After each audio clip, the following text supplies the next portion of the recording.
Magandang araw kaibigan! Tuloy po kayo sa Felicidad's Channel. Sa mga kwento ng buhay at pag-ibig na hinalukay sa natatagong baul ni Felicidad. Pero bago po tayo magpatuloy, huwag niyo pong kalilimutan na i-like ang video, i-subscribe ang channel, at i-click ang notification bell para lagi kayong updated sa mga parating pa na upload.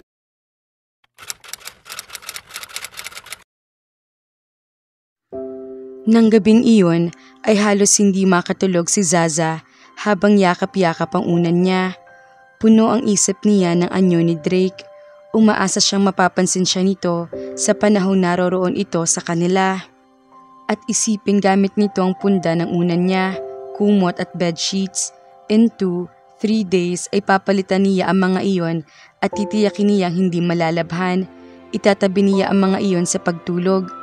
Malalanghap niya mula roon ang amoy nito.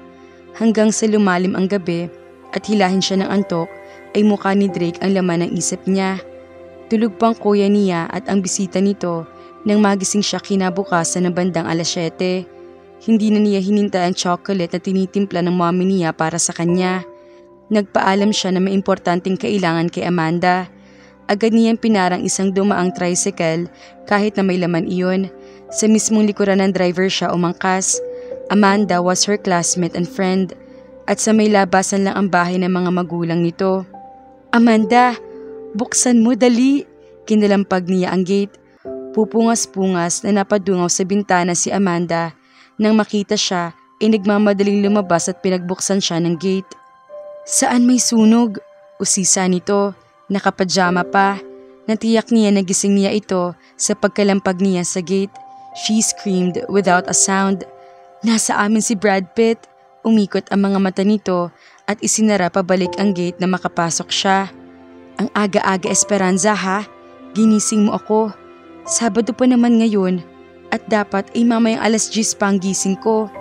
Natilihan siya. Napatingin sa kabahayan. Nagising ko kaya ang mommy at daddy mo? Ngumuso ito. Alam mo namang nasa likod ang silid nila at puyat ang mga iyong kagabi dahil may dinaluhang party sa Trinidad. Then Amanda rolled her eyes. Minalas nga akong nasa mismong harap ng gate ang kwarto ko eh. Ang OA mo naman. Nakasimangot niya yung sabi. O ano, gusto mo bang marinig ang sasabihin ko? Shasha, andito ka na rin lang at nagising mo na ako. Di pakinggan ko na. Ano na nga ang balita mo? At umagang-umagay sinugod mo ako. Wika nito na kunwari hindi interesado. Narinig mo ako. Nasa amin si Brad Pitt. Esperanza? Okay, look alike ni Brad Pitt, she said excitedly. Gosh, Amanda, he's gorgeous. Saan naman ang galing ang Brad Pitt lookalike na ito, Aber? Nakapamaywang na tanong nito. Classmate ni Kuya at magbabakasyon siya sa amin ng kulang 2 buwan. Oh, I am so in love. Muling umikot ang mga mata nito. Sira ka talaga. Pero teka nga, akala ko ba'y babae magiging bisita ninyo? Girlfriend ka mo ng kuya mo. Pwes, mali ako ng akala, she said. Lumakad patungo sa garden set at naupo sa isang silya roon. Hindi mo ba ako pag-aalmusalin? May pag-asam na hinayo niya ng tingin ng kabahayan. Patiling tinawag nito ang katulong nila at nang sumungaw ay nagpalabas ng almusal. Pagkatapos ay lumakad ito patungo sa open porch. Dito tayo at ang lamig-lamig pa. Sinundan niya ito at nang nasa loob na sila ng porch ay naupo sa naroroong wicker chair. Paano nga palang mga gamit na inihanda mo? Hindi ba puro pang babae iyon? She gave a cat-like grin. No problem, tinanggap niyang lahat iyon. Naupo sa pasimano ng porch si Amanda. Baka ba ding? Namilog ang mga mata niya. Hindi ah. How can you be so sure? I am very sure. As if naman hindi ko kayang kilatisin ng bading at hindi. Nagkibit ito ng balikat. So tell me about him maliban sa gorgeous at Brad Pitt lookalike. He's 21 going on 22. I forgot to ask his birthday. Baka within this month iyon. Oh dear, ano kayang ireregalo ko? Isa-isa nang gumuhit sa isipan niya ang maaring bilhin para iregalo. 22? Pangingilalas ni Amanda. Yuck! Ano naman? Pagtatanggol niya, hindi mo ba narinig iyong kasabihang age doesn't matter? At single pa po siya. Sigurado ako roon dahil sinabi ni kuya. Umangat ang isang kilay ni Amanda. Baka nakakalimutan mong 15 ka lang. Anito, na tila nanay niya kung magsalita, gayong magkasing edad lang naman sila. At mama na iyang kaibigan ng kuya mo. Hindi niya pinansin ang sinabi nito. Her eyes were dreamy. Tinawag niya akong sweetheart. Oh my gosh, don't you think it's a sign? Impit niyang tili. Sa palagay mo kaya'y may crush din siya sa akin? Kung mama na iyan, di siya magkaka-crush sa iyo. It would appear like cradle snatching. Nadidismayang inirapan niya ito. Lumabas ang katulong at ibinaba ang tray na may lamang 2 tasang mainit na tsokolate, suman sa ibos, itlog na maalat at pandesal. Agad na kinuha ni Zaza ang isang tasa at marahang hinigop. Maiba nga pala tayo ng usapan, ani Amanda na inabot ang natirang tasa at humigop. Kahapon ay napag-usapan ng tungkol sa Valentine's party natin at hulaan mo kung sino magiging date ko sa party. Hindi nakaila kay Esperanza ang kislap na mga mata ng kaibigan. Saglit siyang nag-isip. Malapit na nga palang Valentine's party sa school nila. Wala pa siyang date sa gabing iyon. Ayoko mag-isip. Aniya, kumuha ng pandesal at isinawsaw sa tsokolate at isinubo. Nang manguyay muling sumawsaw. Hindi makapenetrate ang iba pa sa utak ko ngayon na puno ng anyo ni Brad Pitt. Kaya sirit na. Kainis ka? Pinandilatan siya nito. Si Eric po, kinikilig nitong sabi. Ang nanlupaypay na pandesal ay nabitin 2 pulgada patungo sa bibig niya. Si Eric? Nanlaki ang mga mata niya. Si Eric ay ang captain boss sa basketball team ng paaralan nila at crush ng buong SIC. Mismo, mahuhulog na iyang pandesal. Puna nito na agad namang hinabol ng bibig niya. Hindi nga ako makapaniwala, patuloy ni Amanda. Akala ko nga ay nananaginip ako nang lumapit siya sa akin at tanungin ako kung pwede raw ba niya ako maging date sa Valentine's party next week. Hindi ka man lang ba nagpakipot? Magpapakipot pa ba ako? Kung ikaw kaya ako? Siyempre hindi, she giggled. First year pa lang sila, crush na ni Amanda si Eric. At hindi lang naman ito ang nahuhumaling kay Eric dahil halos kalahati yata ng female population sa high school ay may gusto rito. Kaya hindi napapansin ng kaibigan niya gayong di hamak na mas maganda si Amanda kaysa sa mga babaeng umaaligid dito. Paano nangyari yon? Di ka naman napapansin ng lalaking yon. Nagkibit ito ng mga balikat. Baka tinamaan ng pana ni Cupido. Humagikik ito. Basta na lang niya ako nilapitan. Siyempre, nag-uumapaw sa inggit ang mga babaeng nakarinig. She paused, then looked at her. Ikaw, sinong partner mo? Ako? Sandali siyang hindi umimik. Tinitigan ng itlog na maalat na hati sa gitna na tila ba may lalabas doong itik. Pagkuway na milog ang mga mata niya at tumingala sa kaibigan.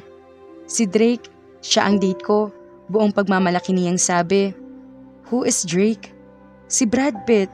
Isang malakas na tawa ang isinagot ni Amanda sa kanya.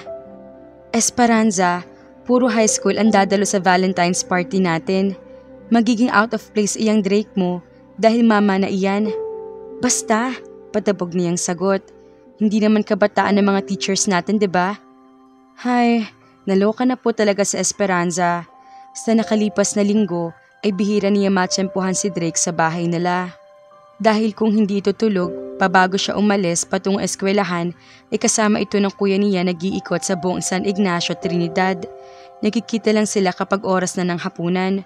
Nang sumunod na Sabado ay niyaya ni Drake si Mandy na maligo at mamingwit sila sa ilog dahil nakabili ito ng pamingwit sa kabilang bayan. Nang bandang 11:00 ay ipinisinta ni Zaza ang sarili na siyang maghahatid ng tanghalian sa dalawa. Abay uuwi naman dito ang dalawang iyon, ani Remy. Hindi naman malayong ilog dito sa bahay. Ay naku mami, aniya, iniligay na isa-isa ang mga kasangkapan sa basket. Libang na libang tiyak ang dalawang iyon. At hindi na maaalala ang pagkain kaya mabuti pa ay dalhan ko na ng tanghalian. Kung sa bagay, sang-ayon naman ang ina. Naglagay ng pagkain sa mga Tupperware at naghanda ng ilang plastic plates. Palabas na siya sa may pinto sa kusina, bet-bet ang basket ng pagkain nang tawagin siya ng ina. Mukhang napakaiksi yata na shorts mo, Zaza. Puna nito na pinakatitigan ang shorts na suot na to. Nakikita na niyang kuyukot mo at iyang tube blouse mo. Di ba't maliit na sa iyo iyan? Kasya pa naman, Mommy. Wari ko ba'y may kahalaya ng suot mo? Mommy, ano ba naman kayo? Ipinadyak niya ang isang paa. Sa ilog ako pupunta, hindi sa simbahan. Dati ka naman nagpupunta sa ilog, pero hindi ka nagsusuot ng ganyan dahil mangingitim ka kamo. Dati yun, nakanguso niyan tinalikuran ng ina. Nasa ibaba na siya ay nagpahabol pa ito. Baka mapaaway ang kuya mo dyan sa suot mo. Sabado ngayon at maraming tao sa ilog. She rolled her eyes heavenward. Hindi na sinagot ng ina at tuloy-tuloy na. Mula sa bahay nila ay 100 metro ang layo ng ilog at 10 minuto bago makarating. Nasa pangpang siya at tinanaw niyan 2 lalaki sa may batuhan sa ibaba at sa tubig. May mga ilang taong naroroon at nagpipiknik. Nakita niya si Drake na kausap ng ilang kadalagahan at kilala niya na nakaupong kadikit nito sa may batuhan. Si Nessie, ang muse ng basketball team sa engineering. Kalapit bahay lang ito ni na Amanda at mamimingwit daw. Iyon pala'y mamimingwit ng mga chicks. Naningkit ang mga mata niya. Maputit makinis si Nessie at maganda rin naman ang totoo. At kilala ito sa buong campus bilang playgirl. At hindi siya papayag na hindi pa man siya nakaka-first base kay Drake ay mauunahan siya nito.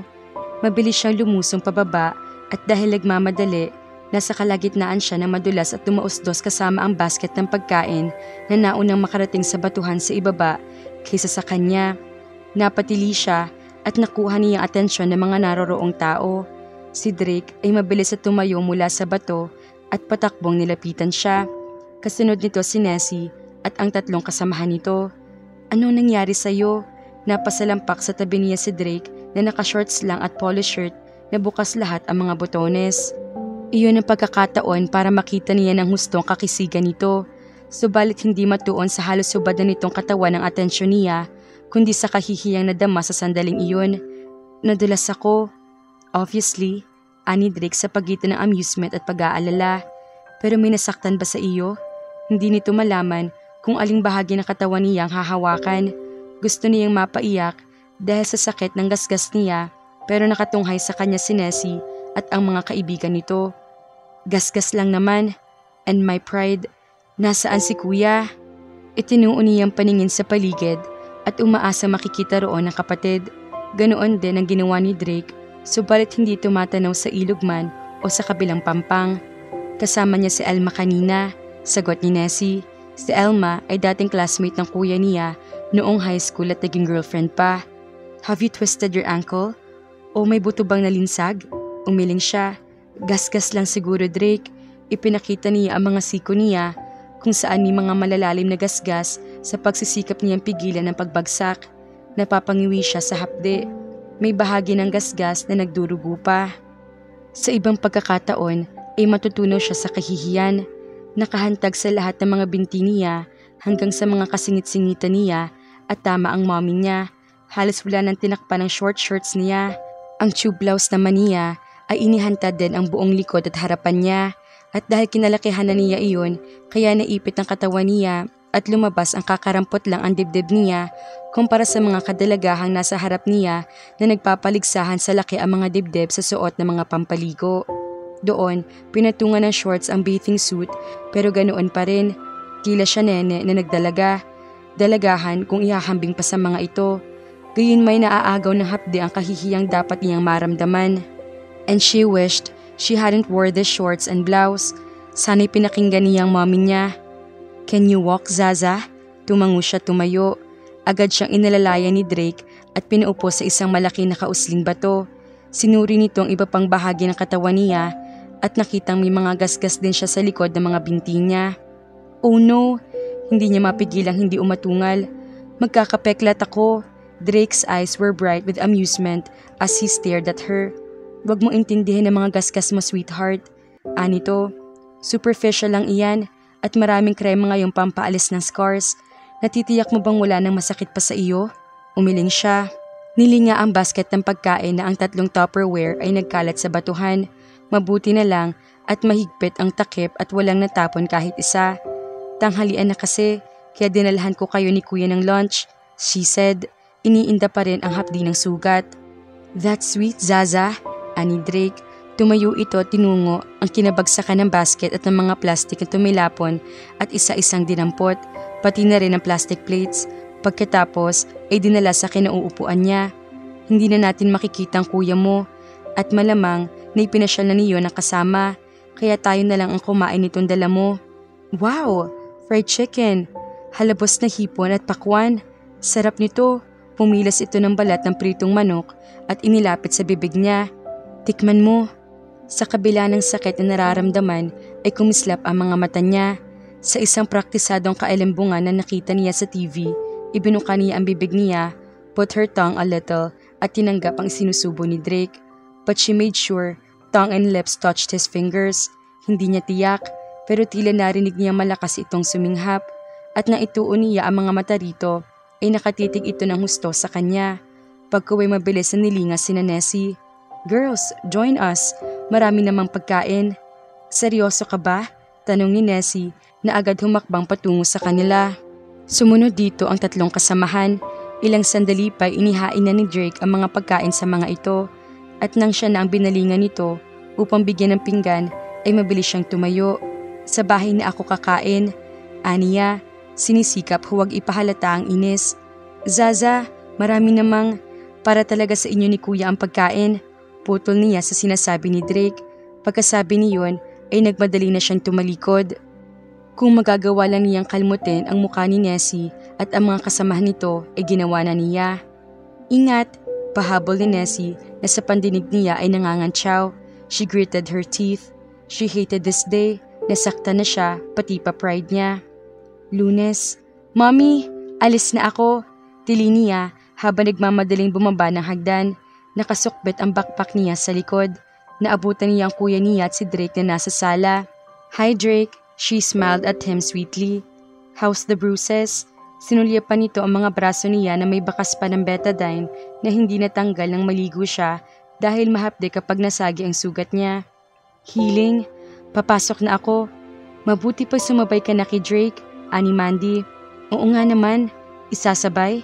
Bakit? Saan ka pupunta Drake? Sa bangko sa bayan, inabot nito ang susi ng kotse sa ibabaw ng coffee table.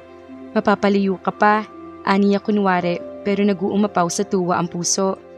No problem, tumayo na ito. Bahala ka. Bye kuya. Pagkatapos ng klase ay umuwi ka na kaagad Zaza. Walang barka-barkada, ani Mandy na kinatirik ng mga mata niya. Ano nga ba ang gagawin ng batang puso ni Zaza kung unang kita pa lang niya ay nagka-crush na siya kay Drake? Pumayag kaya si Drake na maging partner sa Valentine's party? Kaya naman, abangan!